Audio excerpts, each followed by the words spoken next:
তবে আমাদের যে ওসমান ভাই সে সারা সমস্ত বাংলাদেশের সেক্রেটারি, আজকে উনি উপস্থিত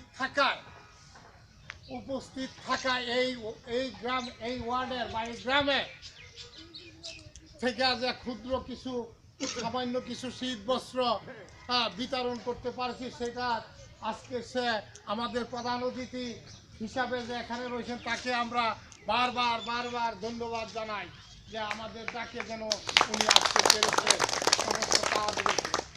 তবে আমি আশা করি আগামী বছর, এই বছর হয়তো যতটুকু পেরেছেন আপনারা, আগামী বছর হয়তো এটা নতুন বছর, এই কাজ কোনোদিন এই গ্রামে চালু হয় নাই।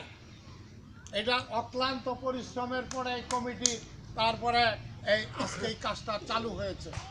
আজকে মুসলিম কিছু জিনিস তারা সংগ্রহ করেছে।